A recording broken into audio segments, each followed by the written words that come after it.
This is the ATI Podcast.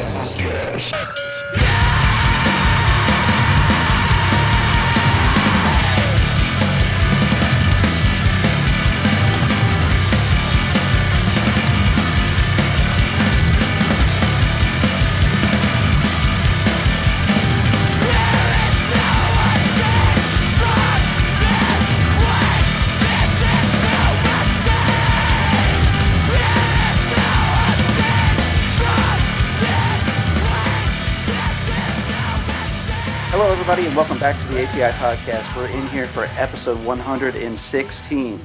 And for this episode, we have the gentleman from Great Falls joining us. How are we doing, Shane and Damien? Well, I'm doing well. Yeah. How are you?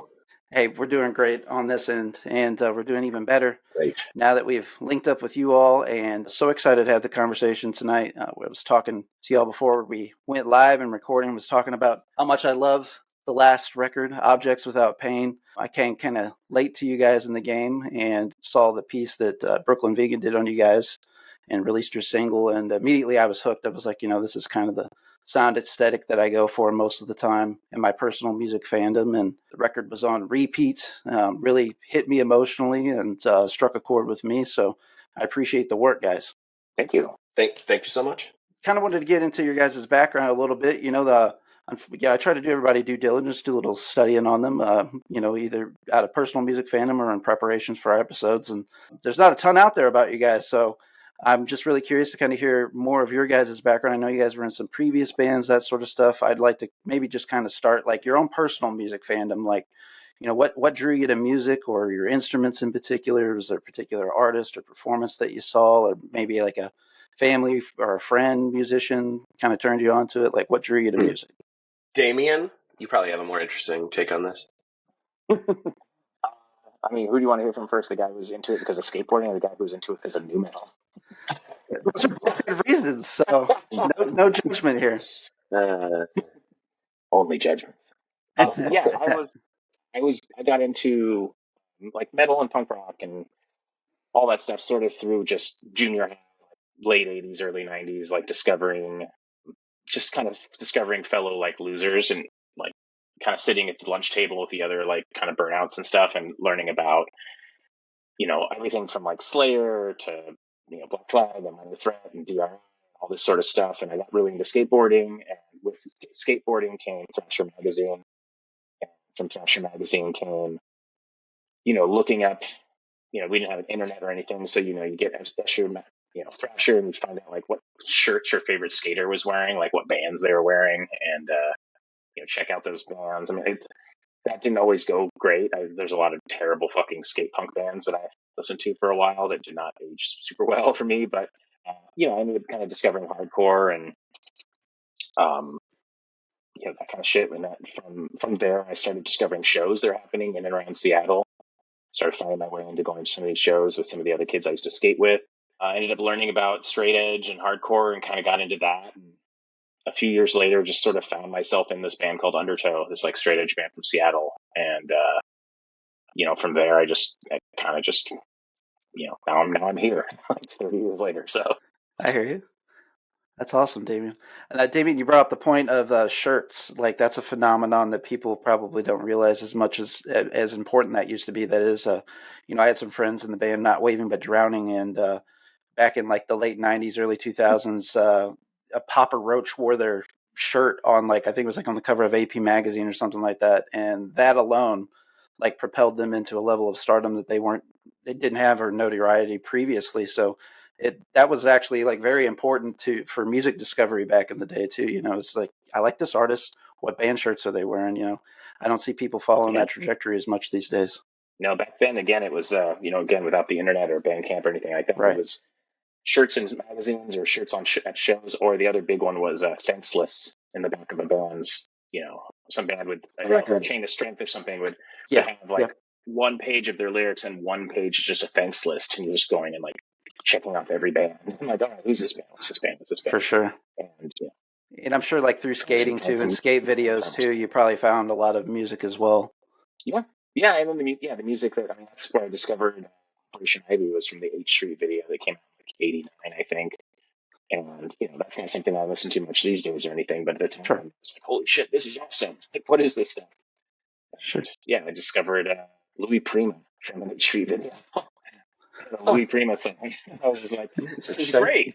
What is this?" So yeah, I That's discovered awesome. a bunch of weird stuff as a kid because I lived in this neighborhood called Bothell, which is like, I don't know, half hour, 40 minutes north of Seattle. It's just kind of like out in the woods, just no sidewalks or anything, just roads and trees at the time, at least.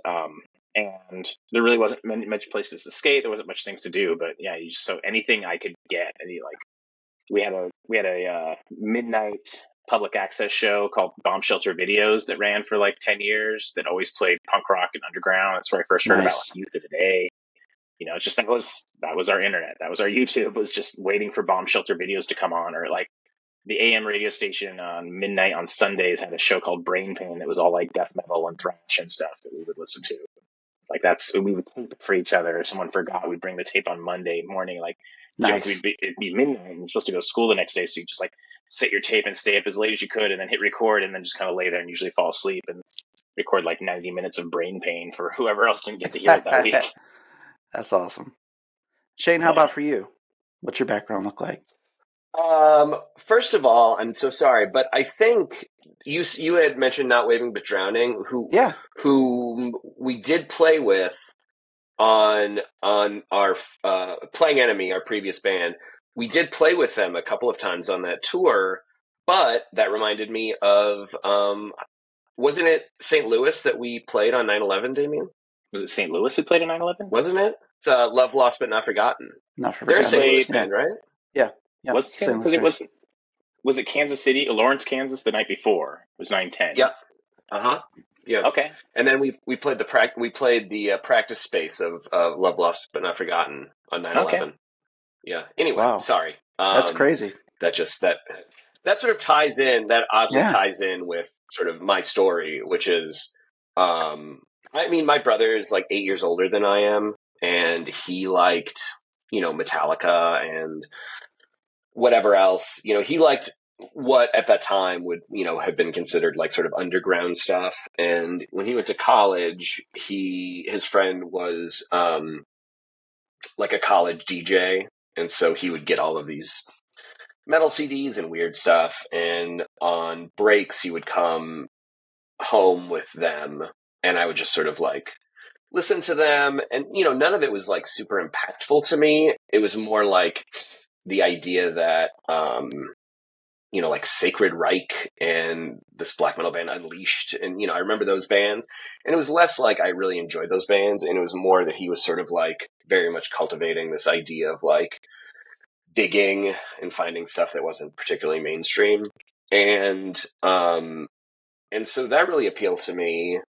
And I really fell in love with Helmet and Quicksand. But then a band called Korn showed up and more or less, fundamentally changed what I was into for a few years there.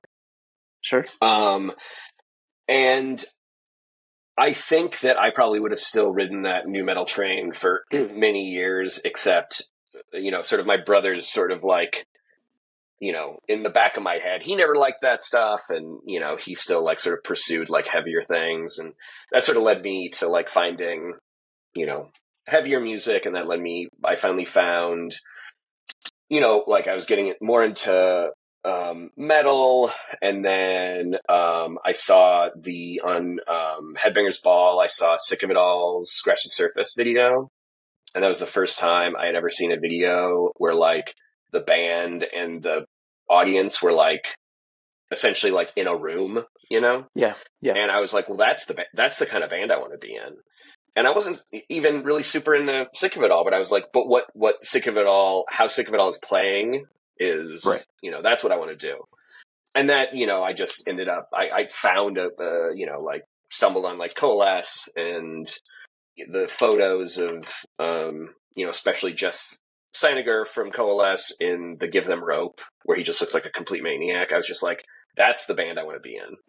And it just sort of like, and then Hydra Headbands came up. Yeah. And I was starting to go to shows. I lived in Indiana, but initially I was able to drive up to Chicago and see bands at this place called the Fireside Bowl in Chicago. And that's kind of where I cut my teeth on everything. I would just kind of usually like often just sort of go up alone or, and just kind of be a super skinny nerd there. And then I went to college, and college was fine. I was enjoying it. And I had a summer break, and I was super bored, and I wanted to like find a job or something because I just had nothing to do, and I was just down in the area. My friend said, "Why don't you come up and like hang out for a weekend?" Go for a weekend and just kind of hang out. I go on my favorite message board at the time, the Relapse message board.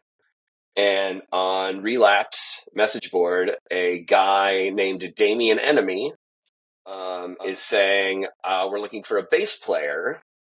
And, Damien was like, Playing Enemy is like members of Kiss Goodbye, which is like one of my favorite bands, and Rorschach and Undertow and Nine Iron Spitfire, and all of these bands that I either really loved or really respected.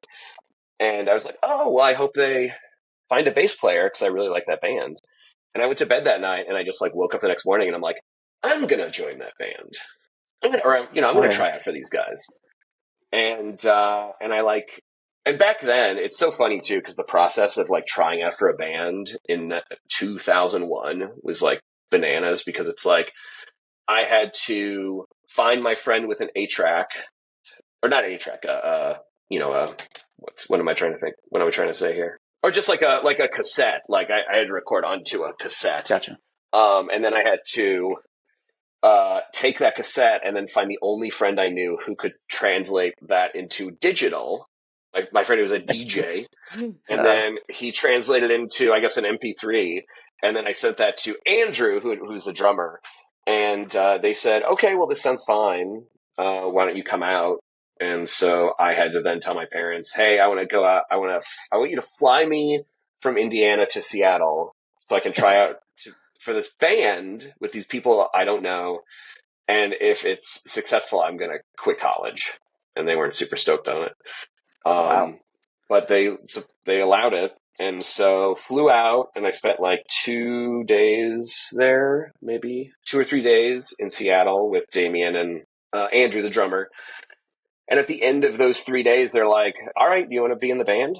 So I flew back, and my girlfriend at the time and I just like packed up what we could. And 6 weeks later, flew back out to Seattle, and then I had 2 or 3 weeks to learn all the songs, and then we went on tour. Wow. We went on tour for 6 weeks, and I had never really been in a band at all. And that tour was the Jane Doe tour for Converge. So, oh, hell yeah. So we drove out after our third show. 9/11 happened. Good Lord. And then we played that 9/11 happened, the show shut down, so we had to play Love Lost But Not Forgotten's practice space. Yeah.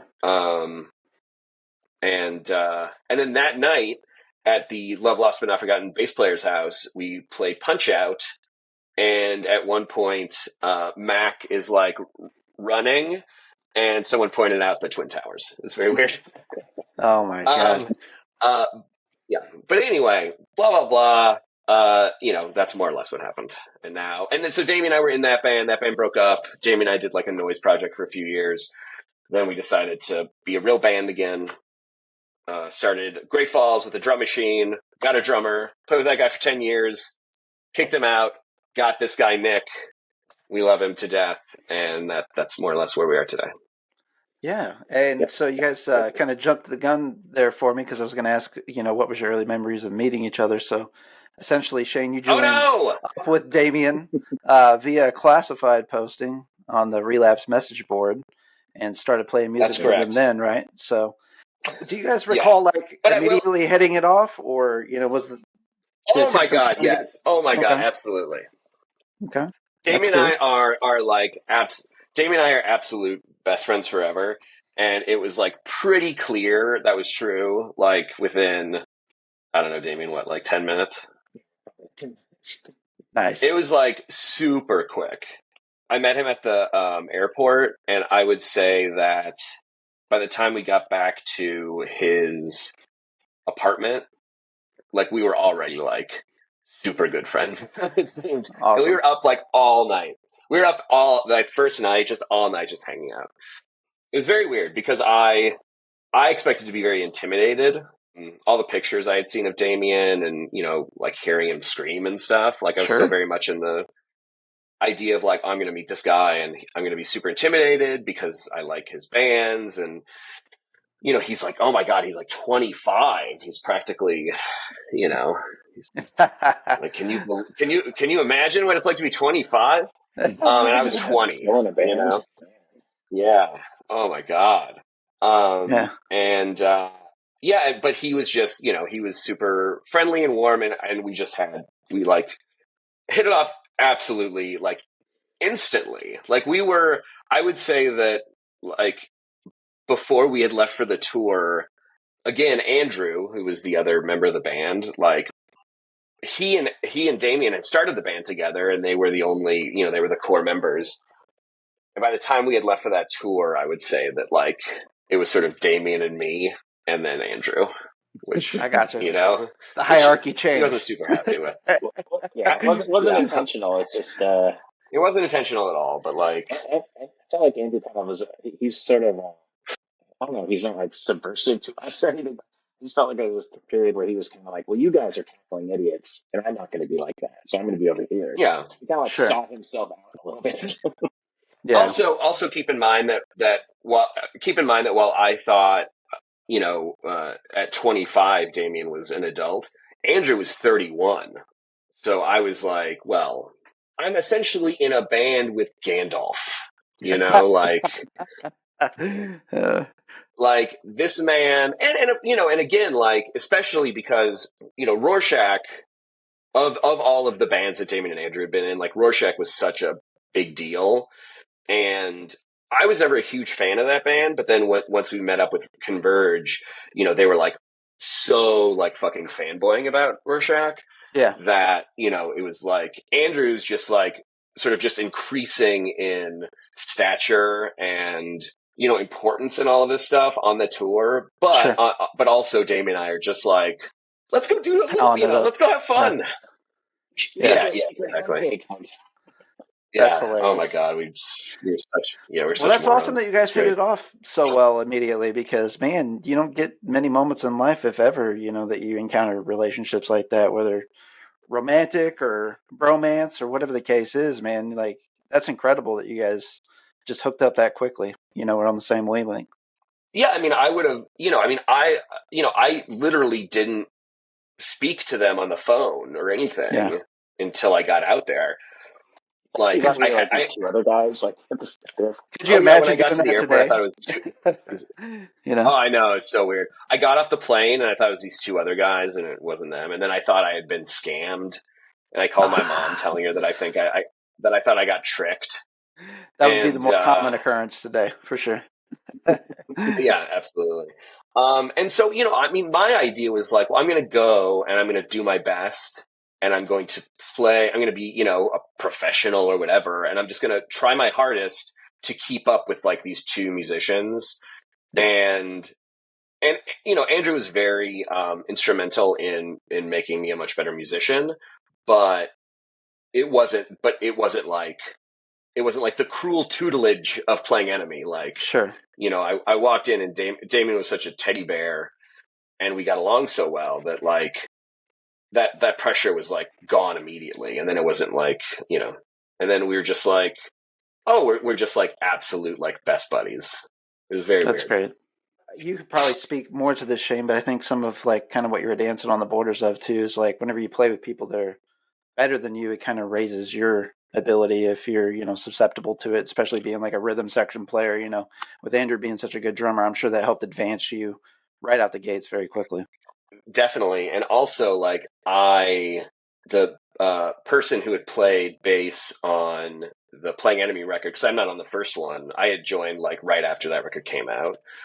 The person who had played bass on that is this guy, Tom Rusnak. And Tom was in Rorschach, and he was in Kiss Goodbye. And some other stuff, and he is like phenomenal. Like he's an unbelievable bass player, and the stuff he does is very particular, and like he did stuff that like I didn't even kind of think would be stuff you would do necessarily, and it was very hard. And like I thought I was coming into because his bass tone is like very like trebly, and I was also 20 and stupid, and I didn't even really know what guitar bass differentiated sounded like, you know? Sure. So I was like, how hard could this be, you know? And then I walk in and they show me these tabs and I'm like, this is very hard. Like, this is like super hard. Like, this isn't what I expected at all. And I had like super fucking embarrassing gear. Like my gear sucked so bad. And like the combo amp that I actually had like shipped over broke on like the fourth, like blew on like the fourth show or something ever. Oh, wow. Yeah. So it was like me coming in being super cocky and then being like, oh, these guys are real musicians. I mean, Andrew, Sure. you know, I think you talk to a lot of people, and Andrew is like truly like sort of a peerless drummer in a lot of ways, you know, in heavy music, which is not what I didn't know enough about music to know how good he was. And to come in and be like, oh, he's like really, really good. And the bass player was really, really good. And I'm not. I'm pretty bad. I'm actually I shouldn't be here. And the only reason I got in the band is because only one other guy tried out, and he played with a pick. And they weren't. I think that kind of yeah. I love it. I love it. Play with my fingers. I play with my fingers. So, and that's how Tom plays. So that's sort of like that was it. Yeah. That's so great. Just on a tiny bit of that too. I mean, Andrew had almost the same story, well, similar story to Shane for my guitar playing, because I was in, you know, a bunch of bands. If it was an intro, I was a bass player, and it's a pretty simple hardcore band. After that, I did Spitfire and a few other bands that were like, you know, kind of hardcore, noisy hardcore, metalcore, whatever people call it. That was, you know, a lot of it was, you know, we tried some neat ideas and stuff, but none of us were really super good players. We just had a lot of ideas. And I don't think any of us really, no one in any of those bands was like an incredible musician. So we all kind of like, no one was really pushing each other. And then I ended up living with the Kiss of Goodbye guys when they moved to Seattle. Like after Dead Guy broke up. Should I take this time to say that I was the roadie on the Dead Guy tour, and I'm not in that documentary? Oh my god! Oh my god! He guys from like bands that never even saw. He's been waiting. He's been waiting for a chance to fucking bring this up. Let's go. Let's go. Oh my god! Love it. Now you're drunk and you're bringing this up. Oh my god! I just think about that all the time. I love it. Anyway, it's weird, right? It's weird, right? No, move on. Yeah, it's Dead Guy. You gotta say something. So anyway, move past it. I lived with the guys from Kiss of Goodbye out here when they moved to Seattle, and you know, Keith at the time, he took a little longer to come out there, and in the meantime, he had like met a girl. He really cared about her, and she was like, "Oh my god, you're amazing! Yes, I'll move to Seattle with you. Let's do it." And they come out here, and they were just so happy, like playing house and being in love. And they're married, like to this day. They're very happy, Keith and Lise. But Keith was just kind of like, I think, done with being in a band at that point. I think he's just like, you know, this is fun, and I like playing guitar, and I love playing with you guys, but I don't want to go on tour. Like, I don't really even want to like. I don't even really have a super strong need to like write a record or anything. I just want to like hang out with my girlfriend and watch hockey. And that's, you know, that's kind of what he did. And then he sort of was just kind of over it. So I just took over for him and Kiss of Goodbye. And going from the level of player, being a player that I was before Kiss of Goodbye, it was like, it's like I learned, probably gained like 10 years of experience just learning to play what Keith played alone. And the whole time, Andrew was there all along the way showing me, because Keith kind of showed me some stuff here and there, but like he was pretty much like, I'm done. I'm here, Damien. I'm going to sell you all my stuff. You be in the band. I don't even know if they asked me. I think I was just sort of assumed I would do it. Sure. And I did. Andrew, basically, he's one of those guys who can like play any instrument, like sits down and plays piano. Like anytime there's a piano and Andrew's in the room, you're going to hear Scenes from an Italian Restaurant by Billy Joel within like 10 seconds. And he'll sing too. Like That's great. We've heard that sentence a million times. He said never met Billy Joel once. But yeah, That's great. same thing. Like, That's good. same, Andrew like basically guided me to being the kind of guitar player I am now too. So I mean, he's just a freaking legend. Yeah, I mean, it was really the combination of both Damien and I like entered into roles that were way above our pay grade, like initially, but instead of there being someone to be like, you either get this right or you're out of here, it was more like a guy who's like, I'm going to help you like be better, but I'm also going to make you feel bad about it all the time. So. Like if you join Max Roach's band, but instead of him like yelling at you or kicking you out, you just annoyed the shit out of him all the time. Yeah, there you go. Yeah. I love it. Yeah. I love it. More or less, that's how it is. Shane, you talked earlier about a little bit of love of nu metal and mentioned Korn specifically. Like, what other nu metal bands were you drawn to in that scene? I'm just kind of curious. Oh, were you like a Mushroom Head guy? Well, I was not a Mushroom Head guy. My brother-in-law's a Mushroom Head guy, oddly enough, still to this day. But I was not a Mushroom Head guy. I did enjoy. I was a Coal Chamber fan. Okay. That first record. Yep. Deep Cut. I really enjoyed the first album by Manhole, which ended up becoming Tura Satana. I don't know if you remember that.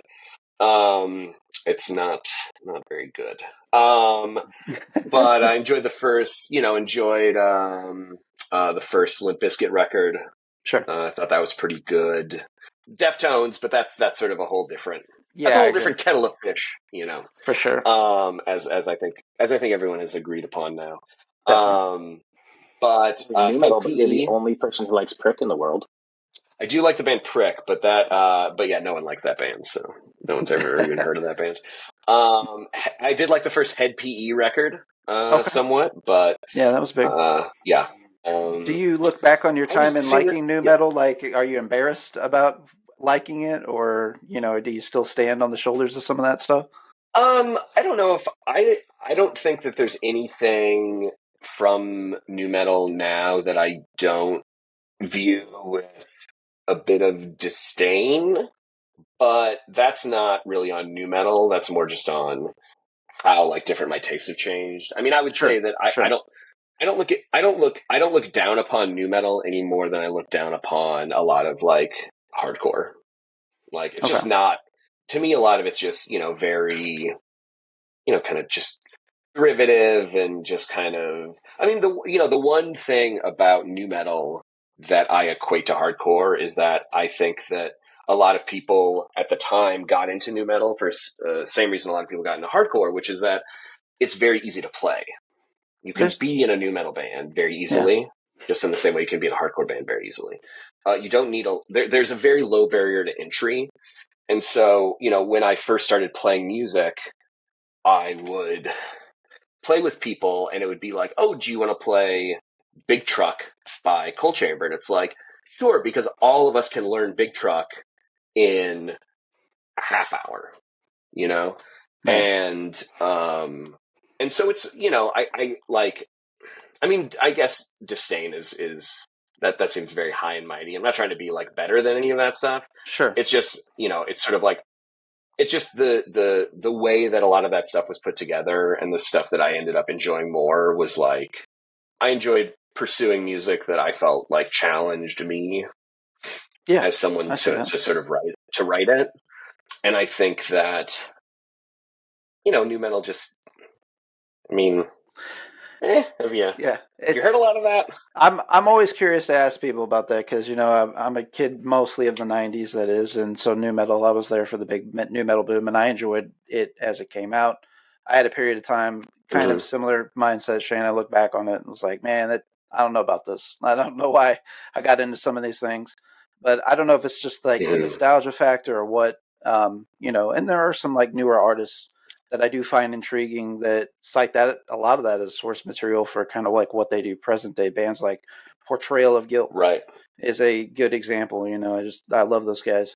Chat Pile, I know. Yeah, Chat Pile also. Yeah, definitely another band. So, and once you think about it, yeah, that's there. Especially like that first Korn album. You can see a lot of like similar riffs when stripped back, and so.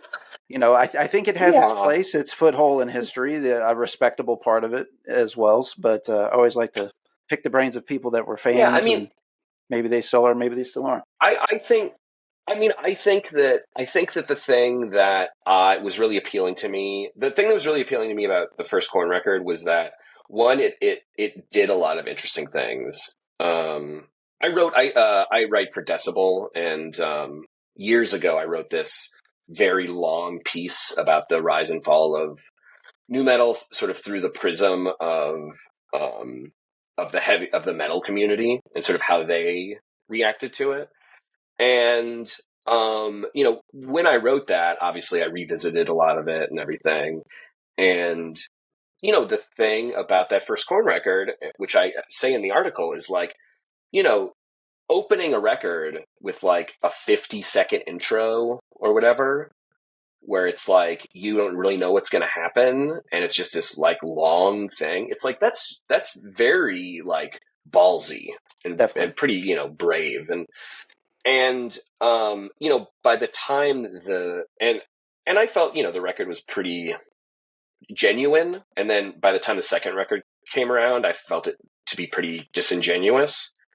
And I think that's when I sort of started to search out things that I found comes from a more genuine place. Sure. Which was very hard very hard to find in larger bands, because larger bands are sort of, compelled to write music or write lyrics or whatever to appeal to, how to move the units or, et cetera, et cetera. And I think that nu metal's switch from the first Korn record to how Fred Durst was, was like, okay, well, I want no part of this, And I think I felt the same sort of about hardcore, where at some point I'm just like, you guys just aren't like every song doesn't have to be about like, let's go fight the guy who stabbed you in the back. Like, right. I get it. Like, I understand. Like, I totally get it. Persistence. Yeah. Like, or whatever. Sure. So yeah, anyway. Yeah. And that's a long-winded answer. No. I very valid points, and worth considering for sure. One thing that I picked out as well too, the similarities between hardcore and nu metal too, I think is somewhat like kind of like the fan base, like kind of the grassroots, like brother and sisterhood, the community of the fans. I think there's like some of that there too, some of that same spirit too, that kind of makes them similar as well. Yeah, I mean, I loved, again, going back to that sort of Skateboarding video, like I loved the idea that the band and the fan were like together. Absolutely. When I still remember my friend went to Fireside to see Hatebreed when I was, probably like 15 or something. So this would have been like 96. And he's like, dude, and Fireside Bowl is very small. Like you play on I don't know, like a 3-foot stage or something. It's, no barriers or anything. Right. Like you probably fit like 300 people in there or something. And I don't think I had actually even been there yet. And he's like, dude, Hatebreed like just walked through the crowd and set up their own gear. And I'm like, what? Are you kidding me? He's like, yeah, they just like, you just like see these guys like pushing amps and they get up on stage and it's the band. And I'm like, oh my God, that is the coolest thing I've ever heard. Yeah. Because that seemed like, oh, well, no, I've heard of Hatebreed. Therefore, they are hugely famous and wealthy and have like a bunch of stage hands, right. Or whatever. And that was, I mean, to this day, that the ability of like that kind of connection to happen with music is still like one of the things that I think I value the most. Sure. Yeah. So what's really funny is that realization that they were carrying their own instruments, man. I remember, I got the chance to open for Hoods early on in my music playing, and I was like, yeah, and I was like, these guys, I know them. They're popular. I didn't really realize who they were, in the community. I was just a dumb kid, and I was like, oh, this is going to be a big deal, right? And they're rolling in their own stuff, carrying out piece of equipment by a piece of equipment, dealing with the same people I was dealing with, like the show promoter. I'm like, man, these guys really handle their business by themselves. This is very impressive. So yeah, it's just funny how that I had that same kind of moment, but funny enough, it was like one of my first shows I ever played. So. Yeah, well, I mean, it took. I mean, again, like I moved out to Seattle when I was 20, and it took me being 20 and moving out to Seattle to meet Botch and realize that they didn't live off being in Botch, because I just assumed they did. Like, sure. How could they not? Right. I've heard of them. Yes. They tour. Yes. And then you find that out, and you're just like, well, that's unexpected, Right. because I still remember, I still remember going out and, trying out and then coming back, and there being this idea like, oh, well, I'm in this band and this band's going on tour with Converge. Like, this could be a huge band. Of course it's not. Even if it was, it wouldn't make you any fucking money. It's like, right. It's not like I would be like, oh yeah. I'm just, my day job is being in this band that plays parts in 5, and and a guy screams, and absolutely no one watches this. Damien, Now I know you've got quite the history as well. You got a few years on Shane, as he's been so polite to detail us here for us. That's right. I know just kind of the trajectory of your guys' bands and stuff, but when did Great Falls start specifically? Like, what year do you guys remember? Was that 2012 thereabouts? Was it 2010? I think 10. Yeah. Okay. We have that Our Level Destroy the World poster practice space. That's the only reason we know. Okay. Has the year on it. Yeah. Yeah. Our first show as officially Great Falls was 2010, but. How much would you say it's a stretch of like the previous musical projects that you guys have done, musically? Are there a lot of more similarities than not? Or has this just been kind of like the natural progression, you two as musicians and friends going forward? I mean, there's definitely, changes and things, sounds evolve and stuff, but I think it's pretty similar to what we kind of started doing. I mean, when we did doing Great Falls was kind of coming back to form, because we, like Shane said, we did like a noise band for a couple of years, and then even within that noise band, we started finding like structure that we wanted to do, but we didn't have a drummer for a long time. In fact, the first couple Great Falls shows were with a drum machine, so that was even kind of weird for us. But I think there was a little desire to like not want to have to deal with a drummer so much. Sure. And we ended up getting that drum machine, and that was fine. Then we got a drummer who kind of played like drum machine. But yeah, I think I feel like it's kind of like, to me, it seems like kind of the same stuff that I would have done in Kiss Goodbye or 900 Spitfire or anything, like maybe post Undertow. Like Undertow is pretty much like just metallic, straight edge hardcore. But after that, like I started getting into like noise rock and stuff out of like Cleveland and Chicago and that kind of stuff. Like that was sort of more my scene. The heavy bass guitar driven noisy rock, like that was kind of more of the stuff I was into. So I kind of just took the hardcore in that, and we just kind of followed that, and I just found a lot of like-minded people. So there hasn't really been a need to like experiment too much with other genres or sounds that are too drastically different. I mean, I definitely think we sound different now than we did, from the last Great Falls record to the first one. I think sounds pretty different, but only to me. I think most people will be like, yeah, are these songs on the same record? I couldn't tell. Like, I don't know. Yeah, I mean, I think that, when people say if someone had heard Playing Enemy, or rather, I guess, if someone's like, if Playing Enemy comes up and people are like, oh, what did that sound like? I'm like, pretty much just like this, Yeah. I mean, not in a way where I necessarily think that you will like that, if you like Great Falls or the other way around or anything. Sure. but I think a lot of the same principles.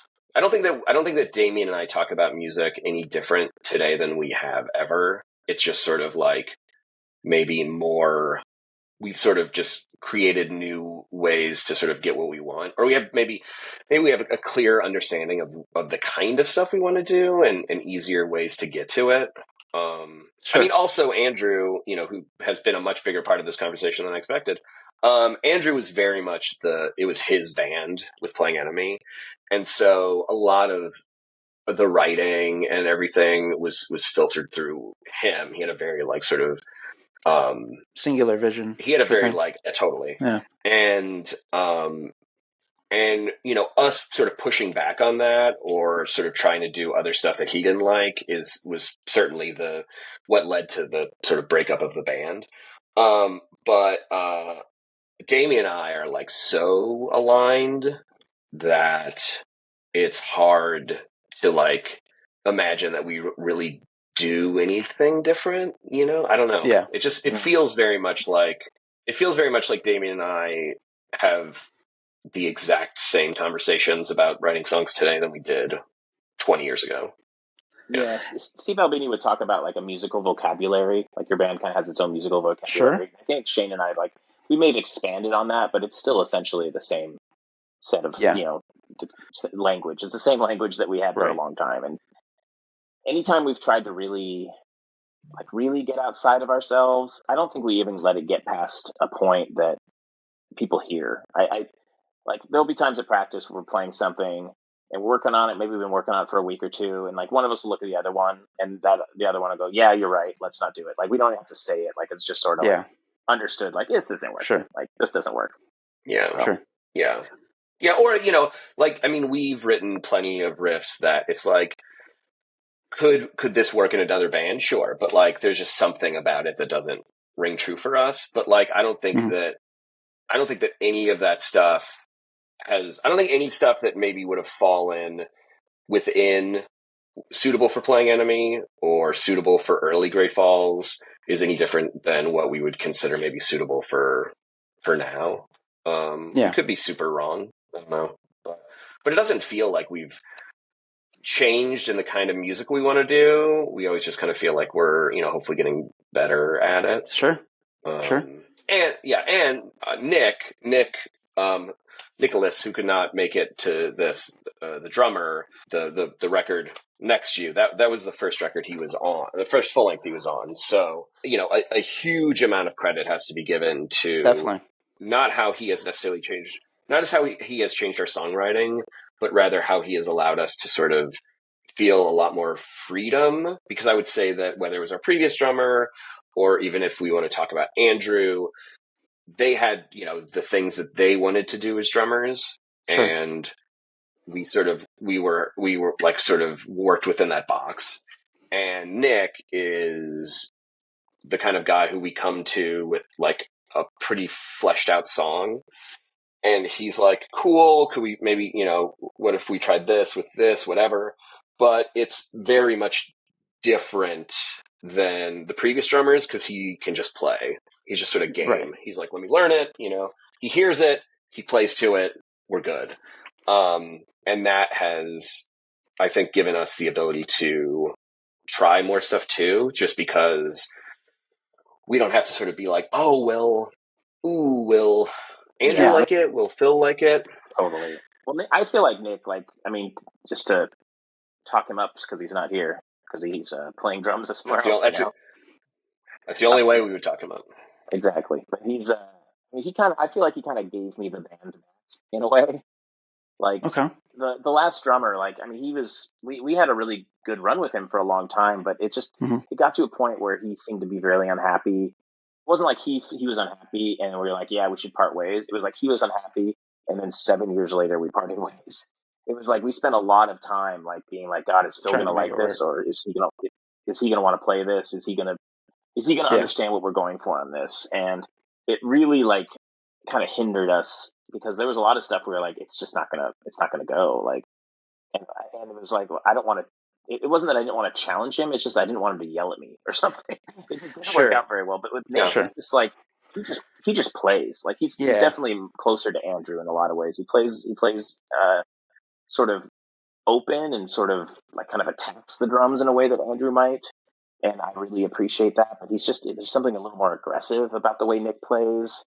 And it kind of like, I don't know, being older and getting more aggressive is not something I thought I would be doing as a guy in music at the point. I figured I'd be starting my own, I don't know, should I insult some band? Like blues rock, just say that or something.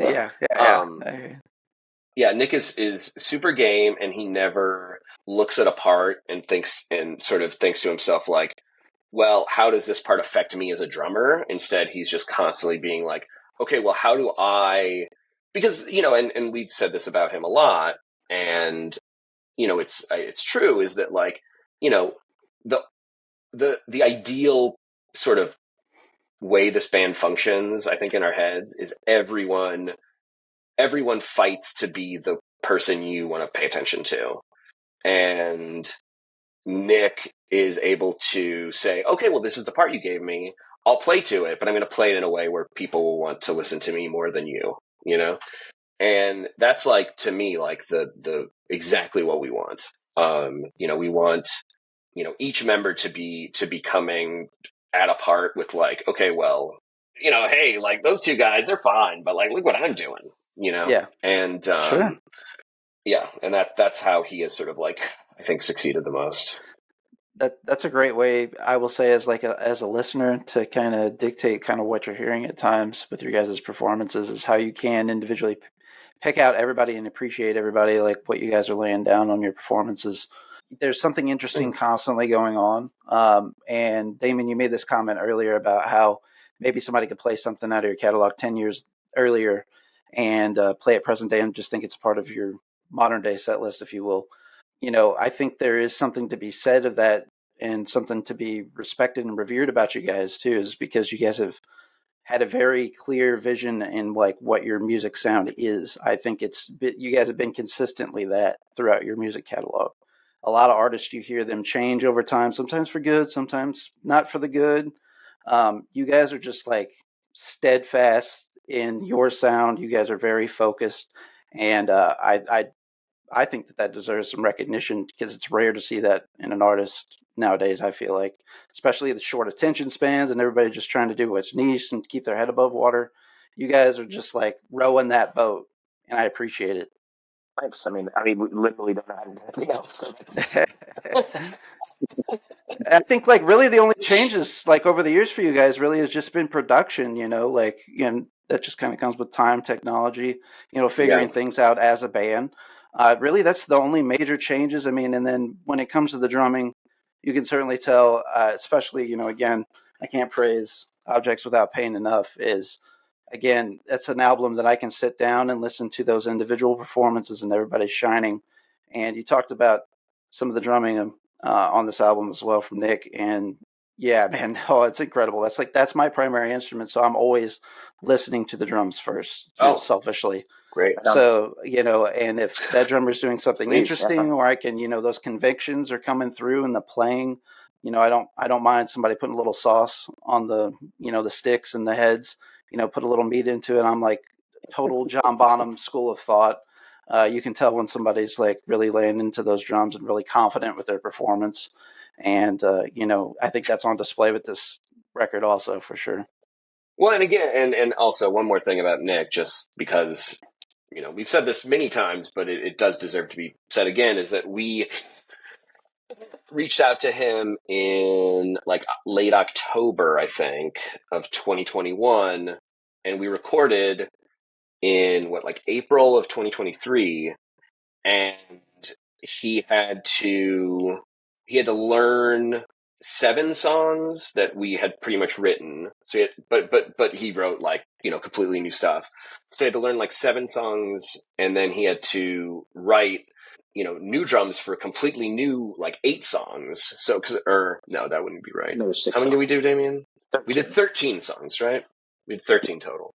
So anyway, 8 on the record, and then 5 that we've sort of meted out through the time. But so it's 13 songs, and he doesn't live he lives in Portland, so he was able to come up like once every like few weeks and to learn all of this stuff. And it was, such a testament to his ability that he was both like learning songs that he was writing to, and also like, we're like, hey, how about this? How about another song? And he's like, oh, fucking okay, and he would just do another one.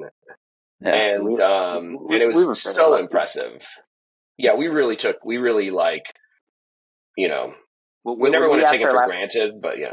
When we asked our last drummer to leave the band, we didn't have Nick lined up. Like, we didn't have another drummer. We were just like, this relationship isn't working. We have to end this relationship now. Like, this is toxic, and we were unhappy.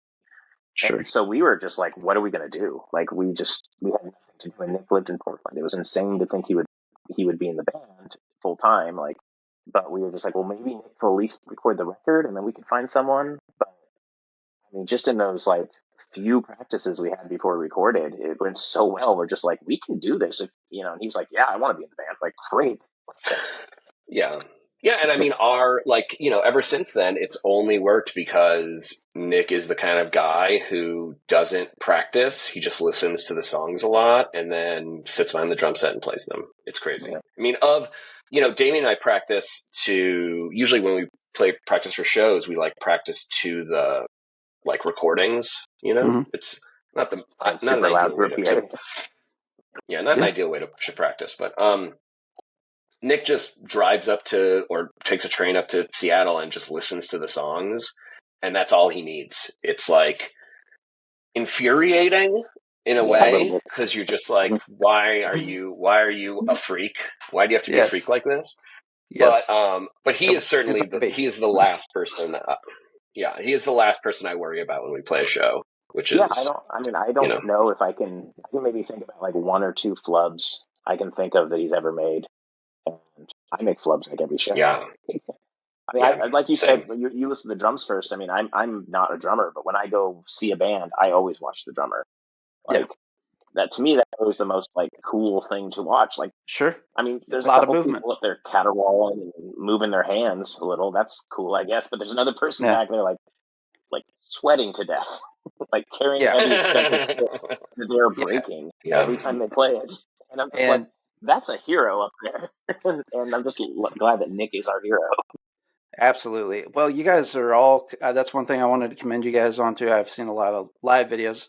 Haven't caught you guys yet because I'm in the St. Louis area. So looking forward to if and when you guys make it out here in particular. But just watching a lot of live videos of your guys' physical performances. Like everybody's bringing like the sheer like emotional veracity to the performance that I got to have that from a band. Otherwise, I cannot be into a band anymore.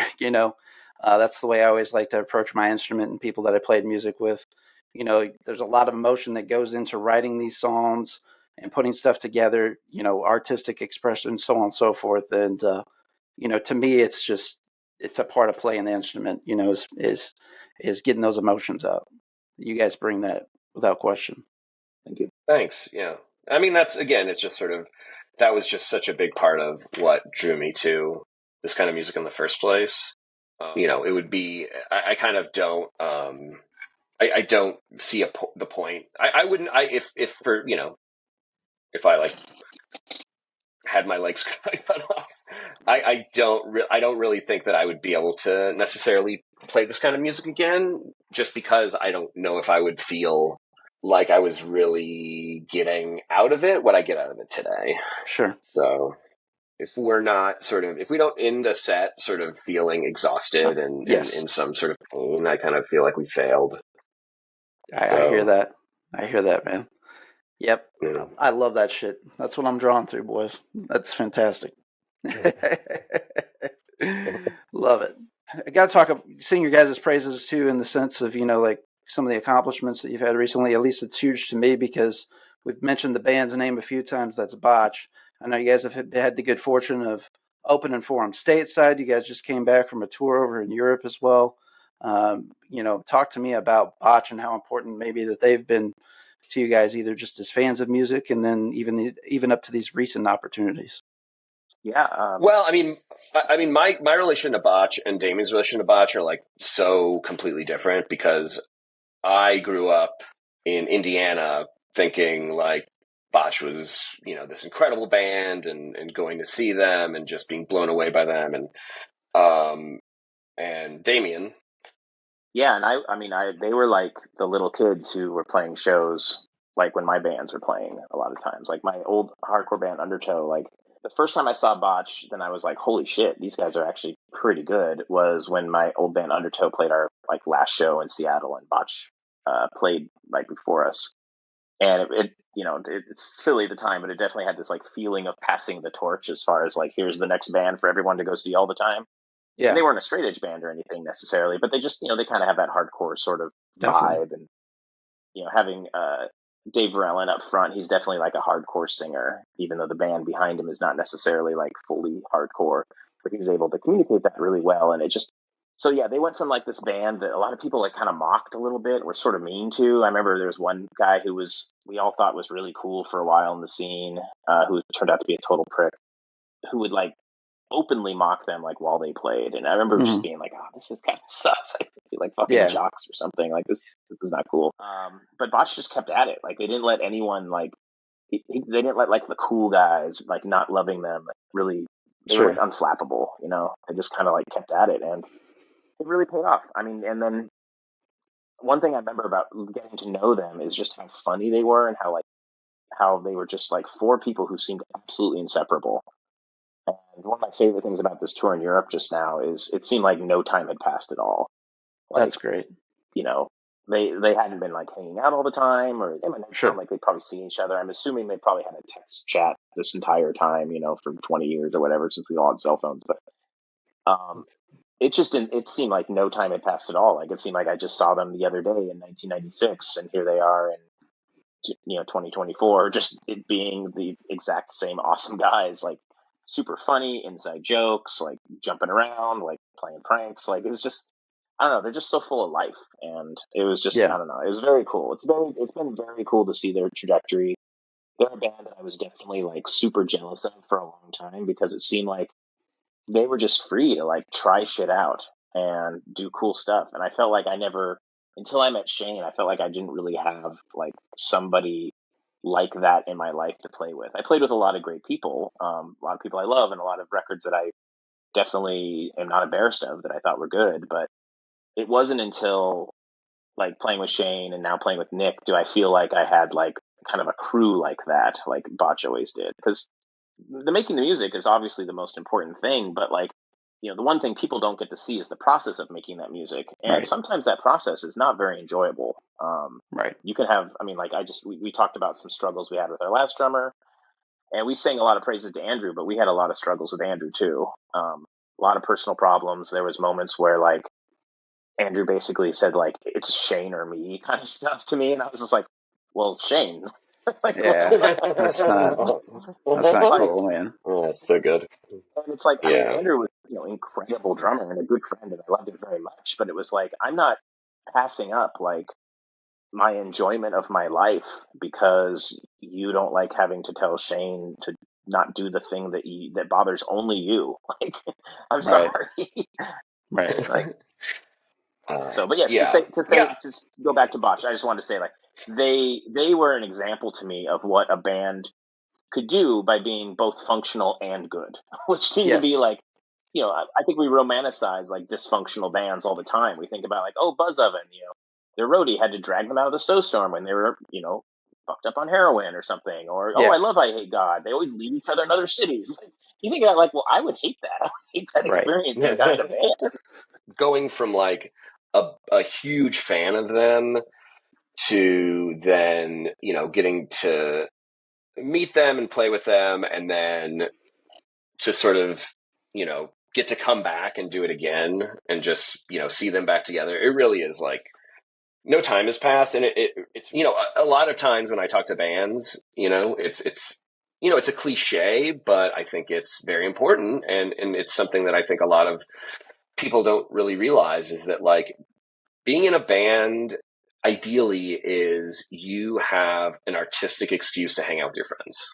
And And like, my wife, like, she has never known me to not practice twice a week, and never, known me to not have the band being a priority.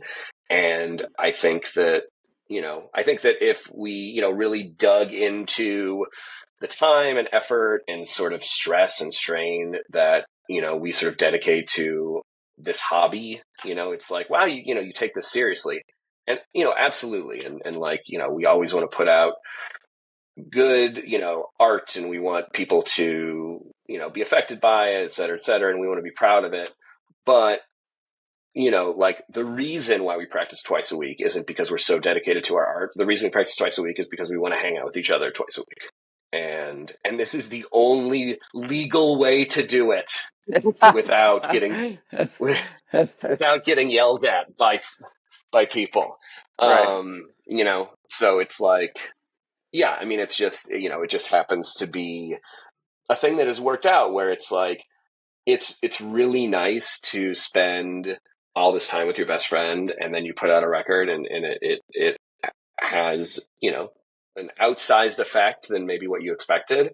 And for people you know or don't know, or people you respect, like, to say nice things about it, like, that's amazing. But it's like, but if we had done this record and it was absolutely shat upon, and people are like, this is awful, you guys have totally, like, lost your way, you've sold 8 copies, whatever, like, Damien and I aren't going to not go to practice, because practice is fun. Practice is a great time.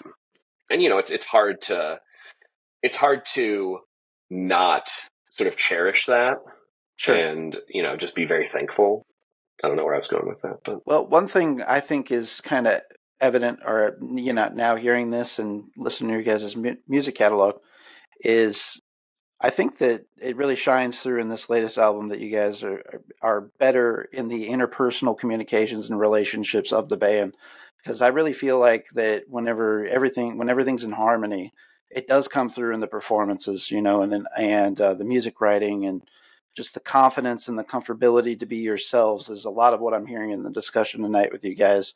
And a lot of it makes sense. It really does. And I think you guys are very well deserving of all the praise that I've seen too, as well. I mean, it's a world that it's cool to be a bad guy and, throw out your shitty takes and shit on something, the pitchforkification of things, if you will, but I've seen, like, a lot of love en masse for this album too, and well deserved, guys, well deserved.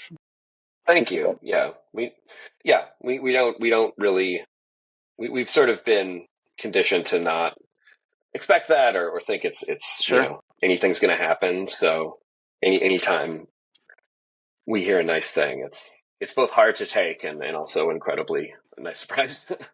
Yeah, we're pretty into it. I mean, yeah, we'll see. We're terrified of the next record, of course. That's been, like, the second you get the X amount of, like, praise for a record, it goes from, like, what a win, to, oh shit. Yeah. Like, well, either one of us has to die, or this next record's going to be a huge bum. Yeah, man. Yeah. Maybe both. That's, it's hard to smell the roses whenever, you want to push yourself to be, that much more successful, right? So I think there's an element of that there. Yeah. Yeah. Yeah, I mean, it's, and we like the challenge. I mean, we're sort of, the challenge for this last record was to, sort of, like, swing for the fences more than we swung for the fences the last record. We're going to do the same for this one. And, at some point it's going to, be that sort of big swing that sort of sucks, and but we'll still get to go to practice. So Damien will still get to tell me about some Marvel movie he watched. That won't be very good. And unfortunately, probably not, especially the way things have been going lately, for sure. I'll agree with that. That's true. Yeah, that's true. Yeah, that's a good point. Yeah. Well, I mean, you mentioned it, so I got to ask, where are we in that thought process of moving forward and making new music? I know you guys have been very busy, like, on the road. So are there some new songs being tinkered with? Yeah. Like, what's the possibility and likelihood of that? Yeah, I mean, we have a couple of songs done, and we have a million riffs. Just You know, I recorded. mean, the one drop we did just record. Yeah, we recorded a cover for this Hex Records label, a special thing with that, but we won't give any details yet. But we have another 7-inch split coming out at some point. But Awesome. yeah, we're just writing. We have a million riffs. You know, the only problem really with Nick not being around is Damien and I tend to sort of accumulate a lot of music without a drummer around. It's hard to kind of always put it into something. We make do. You know, it's that's what we did before, and that's what we keep doing. But we're now sort of like finally getting into a point where like we're like, okay, well, we can't just keep stacking. We can't just keep like banking riffs. You know, we have to start writing songs, and so far we've been, you know, happy with how stuff has sounded. And two plush-ish songs in. I would say we have 2 official, and then we're like kind of messing with some other stuff. So touching some other things. A lot of stuff that we kind of want in the record. We just need to write songs to justify being on the record. You know. So we write a lot, and we throw out, you know, so much of it. We've just sometimes we record things and don't even remember recording them. Like, we recorded a whole whole song. We recorded a whole song, no memory of it, vocals and everything. Wow. And I know the band the best. Like, I have the best sort of recollection of of everything that we've sort of done or whatever. And I go, you could have put a fucking gun to my head, and I would have sworn that this song never existed. Completely done. Oh, wow. No idea. Wow. So we just need to find time to keep writing, but it's going well. Like, we actually feel really good about that right now. Sure. It's just finding the time.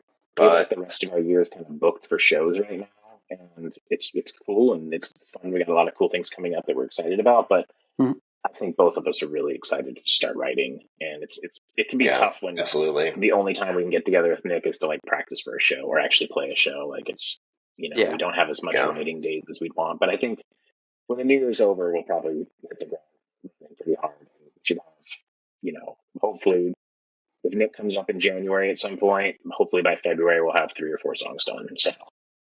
Sure. Yeah. I think we'll. I mean, we're on a decent trajectory, I think, at the moment. So. Earlier when we were talking about, you know, me as a fan listening through your guys' catalog, I had made mention of, you know, the 2 big things I think over time that have only changed with you guys is production, and then particularly drums in the last, you know, few releases.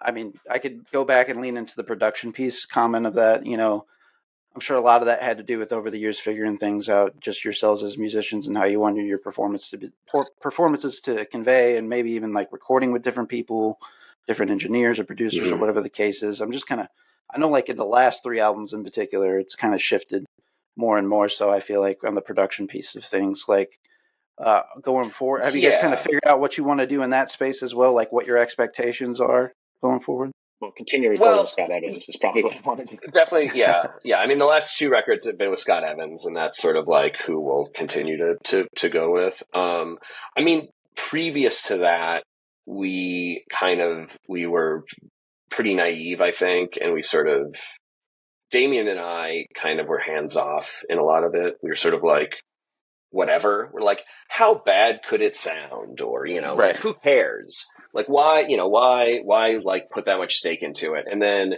the record Fever Shed had come out, and Damien and I were so mad about how it sounded and unhappy with it. And most of that just stemmed from, you know, not putting money into the budget for it, or kind of just sort of this, that, or the other. And then we had Scott mix a few things for us. And after he had mixed them, we're like, okay, well, we should go with this guy. and he and I, we just, he and I, like, have become like pretty close friends, and he is just, and he's an amazing engineer. Like, even if we weren't buddies, like, he understands exactly what we want. He is super easy to talk to. He, is 100% dedicated to getting us the record we're happy with. And he just understands everything. And he's just so talented at making a lot of disparate elements sound like they're all happening in the same room at the same time. Right. He's willing to indulge in our weird ideas. And he manages space really well, I think, is kind of like, it comes through in the recordings. Totally. Absolutely. Yeah. He's a very, very, talented guy. And, I think that he will, he did that latest sumac that's coming out, and I think that'll hopefully get him some, more attention. And he's great. I mean, it's just hard to, Damien and I don't really know or care about that stuff at all. Sure. My intentions for a record are, like, I want things placed correctly, and I want, certain things to be something that happens. But as far as, like, is the compression? I don't know. I still don't really know what compression is. I think they're just milking the clock, honestly. Yeah, absolutely. Yeah, those. The common joke is that every time they're testing the snare, they're like, "How's that sound?" I'm like, exactly how I did 2 hours ago. You guys are doing great. All this work. Yeah, laugh or not, fun. Hilarious. I mean, here's the deal: all those faders, 99% of them don't do anything. Dude, get really into it, and we're like, "Can you turn up this knob a little bit more?" And he's like, "Why?" I'm like, "I don't know, just turn it up, like, see." I don't know. Yeah, that seems like something you should do.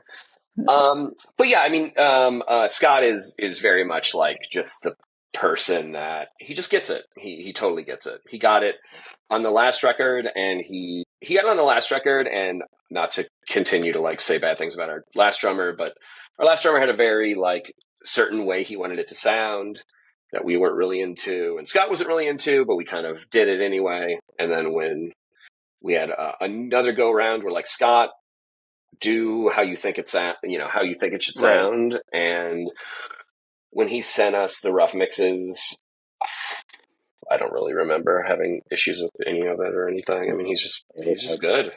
Yeah. The only thing I think is great about what I wanted to do was record my guitar like full stage volume. Mm-hmm. Louder than most stages, but like full volume. I like to stand about 6 inches from the guitar. And that was something he's usually like, I think most people like to isolate their guitar in a room and then, like, but I like to make sure that I can get any of that, like, extraneous noise, tube feedback, regular feedback. Like, I want to be able to, put my headstock against the cabinet if I need to, just for a minute, just to get that tapping. Like, all those little noises and stuff are fun and cool. And I think I don't want to cut that stuff out. I don't want to isolate it too much. And I think he appreciates that. He was like, yeah, let's do it. So.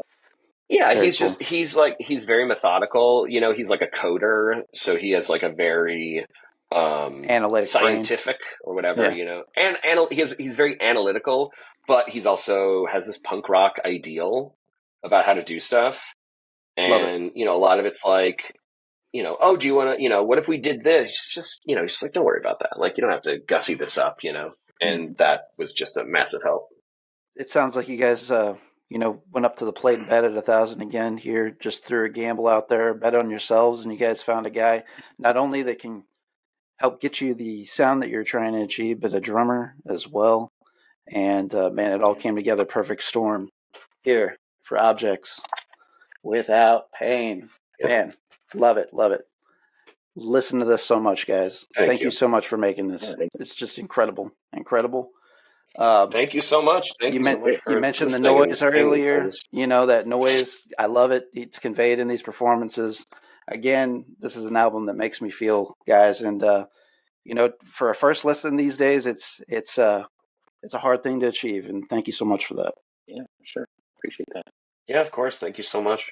Now, Damien and Shane, as far as like everything you guys got going on for people to stay in tune with you, your fans, what is the best method for them to do that? Is that to subscribe to your Bandcamp for updates, to Instagram. follow you on social? Probably Instagram. Okay. Instagram the best. Yeah. I mean, Bandcamp too, you know, pretty much Instagram or Bandcamp. I don't really, I run all that stuff and I never really go on Facebook. I always forget. And every time I get on there, I'm very confused and scared. So Aren't we all? I kind of bail out of there as quickly as possible. But yeah, Instagram is the best. Feel free to DM me and I don't know. Send me a meme. That's all I do. That's all I use Instagram for is to send Damien memes. So It's great.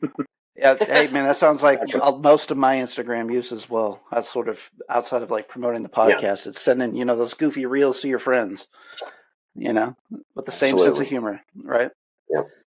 So we're going to have, exactly in the episode links, we're going to have all these links for getting in touch with Great Falls, you know, staying in touch with them, see what they have upcoming, whether that's new music, shows. I always encourage folks, if you guys like these guys, you like what you hear, go to Bandcamp, follow them there. You know, they always have those first Fridays where more money directly goes to the artists. And, you know, you guys can purchase goods there of these gentlemen and get copies of vinyl. I know there was some limited stocks left on your guys' Bandcamp last time I checked, but we'll have those links in the episode details so you guys can jump quickly to these folks' music. And you guys are going to be hearing some of that in the intro and the outro of the show too. So I can't thank Shane and Damien enough for their time tonight from Great Falls. Oh, thank you. My pleasure. All right. Thank you so much. This is fantastic. Absolutely.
Hey there, this is Barrett from the ATI Podcast here to talk about what we have going on the ATI Podcast Network. First, we'll start with Waxing On with R&J. The format of Waxing On with R&J is audible selections made exclusively by our hosts and brothers, Ridge Jackson and Jake Jackson. Waxing On with R&J is sure to tickle your inner eardrums with some of the most vile tones you've ever encountered, and conversely, ear candy with pop melodies, focusing on spotlighting underground and rising artists. Waxing On with R&J is another outlet of the ATI podcast community to bring awareness to many musicians' craft.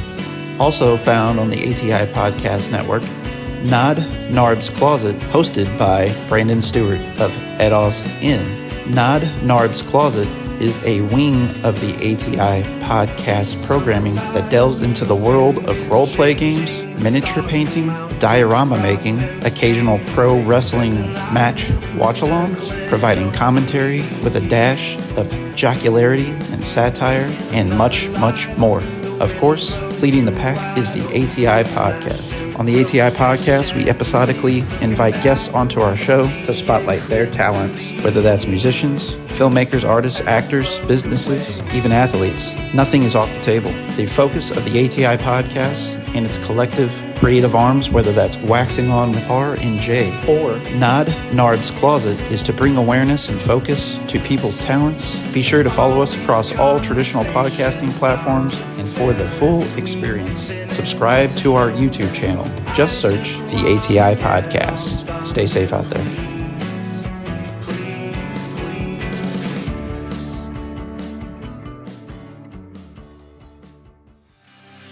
Hey, this is Barrett from the ATI Podcast. Episodically, I will be chatting with a featured guest, bringing a spotlight to their craft. Artists, musicians, filmmakers, actors, small businesses, athletes. Nothing is out of bounds. Hear my discussion with rising talents and entrepreneurs across all traditional podcasting platforms, as well as YouTube.